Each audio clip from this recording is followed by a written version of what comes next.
சுவை, ஒளி, ஊறு, ஓசை, நாற்றம் எனும் 5 வகை தெளிவான் கட்டே உலகு அப்படின்னார் வள்ளுவர்.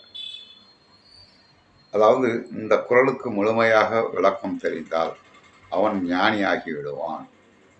அது அப்புறம் ஞானி ஆவது இருக்கட்டும், முதல்ல இது என்னன்னு தெரிஞ்சுக்கும். சுவை, சுவைக்கு மனித உறுப்பிலே வாய்.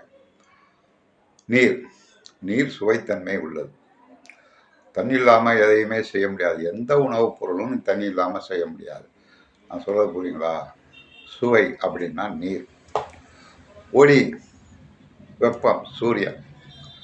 வெப்பம் இல்லாட்டினாலும் பூமியிலே எந்த ஜீவராசிகளும் வாழாது. ஒளி இருந்தால் தான் அந்த தாவரங்கள்லாம் வளரும். தாவரங்கள் வளர்ந்தால் தான் அதை சாப்பிட மனுஷன் வாழ முடியும். சுவை, ஒளி, புரியுங்களா? ஊறு, அடுத்தது காற்று. காற்று இருந்தால் தான் சுவாசிக்க முடியும். எந்த ஒரு ஜீவராசியும் காற்று இருந்தால் தான் சுவாசிக்க முடியும். அதனால தான் சுவை, ஒளி, ஊறு அப்படின்னா. ஓசை அப்படின்னா சத்தம். சத்தத்துக்கு ஆகாயம், நல்லா பண்ணிக்கணும். நீர், நெருப்பு, ஆகாயம், சத்தம், புரியுதுங்களா?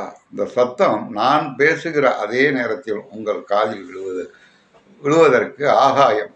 ஆகாயம்னா மேலே இருக்குன்னு காமிக்கக்கூடாது. உங்களுக்கும் எனக்கும் உள்ள இடைவெளி தான்.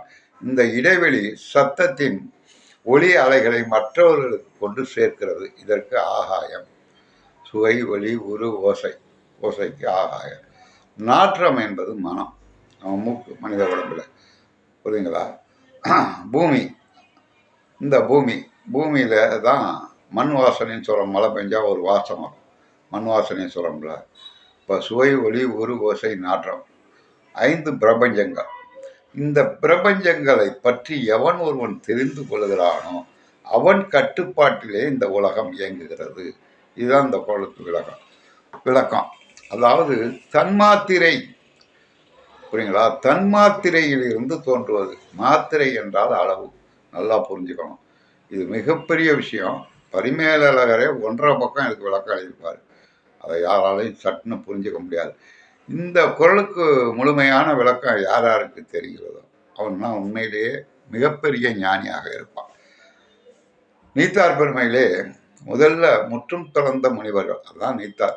அதில் 9வது குறளை என்னமோ தெரியல. எதுக்கு சொல்ல வரேன்னு கேட்டீங்கன்னா, சுவை, ஒளி, உரு, ஓசை, நாற்றம் எனும் 5 வகை தெரிவான் கட்டே உலகினார். பிரபஞ்சங்களை பற்றி நமக்கு தெரியும். அது தோற்றுவித்த விதம் எப்படி? சாங்கிய மத கொள்கைப்படி எழுதினார் அப்படின்னு சொல்லி பரிமேலழகர் எழுதுவார். சாங்கிய மத கொள்கைப்படி 20